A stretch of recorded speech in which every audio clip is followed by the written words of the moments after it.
Creed commands the mayor to remain completely subservient, available to him at all hours of the day, and demands absolute compliance to ensure his criminal empire remains untouchable.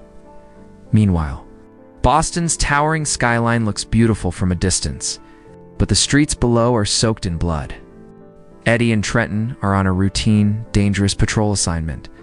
They receive an urgent dispatch ordering them to investigate a specific isolated sector of the city.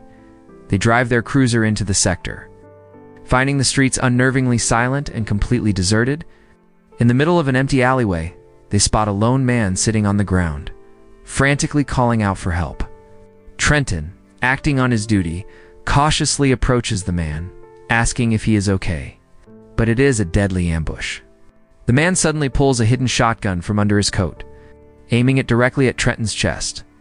Before the man can pull the trigger, Eddie reacts with lightning-fast reflexes, drawing his sidearm and shooting the man dead.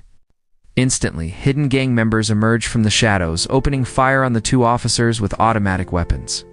A brutal, deafening shootout erupts in the narrow alley. The situation rapidly deteriorates as they are heavily outgunned. Trenton screams into his radio for immediate backup, telling Eddie they need to fight their way back to the cruiser to survive. In the chaotic, the two partners are violently separated. Trenton is forced to retreat into an abandoned, crumbling factory controlled by the gangsters.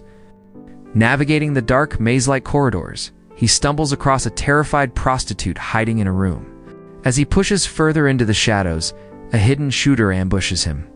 A gunshot rings out in the dark, and Trenton falls. The timeline skips forward to grueling months. Miraculously surviving the shootout, Trenton is back on his feet. The story shifts to Farah and Patrick, who have officially gotten married. To the outside world, they appear to be a happy, loving couple. At City Hall, corrupt mayor is completely ignoring his duties. He aggressively kicks his secretary out of his office, choosing instead to spend the afternoon engaging in illicit, highly inappropriate acts with an expensive escort in his room. That evening, Farah, completely trusting her new husband, prepares for a romantic dinner date with Patrick at an upscale, exclusive restaurant. But the romantic evening turns into a living nightmare when Stanton Creed and his heavily armed, intimidating bodyguards suddenly walk into the restaurant and approach their table.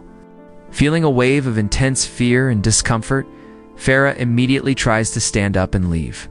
But Patrick violently grabs her arm and forces her to sit back down.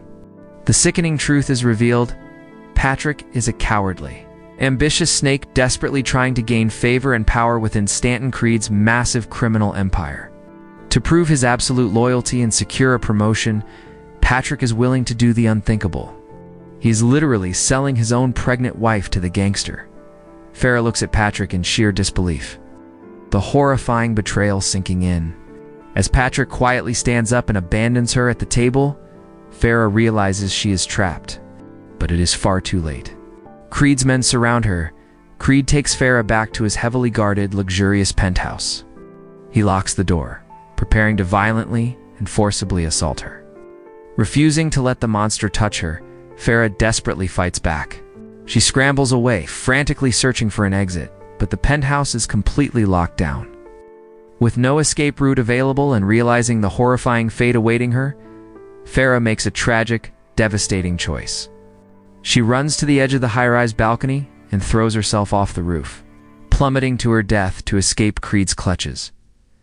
When the police arrive at the gruesome scene, Trenton collapses in agony, sobbing uncontrollably over the broken body of his little sister.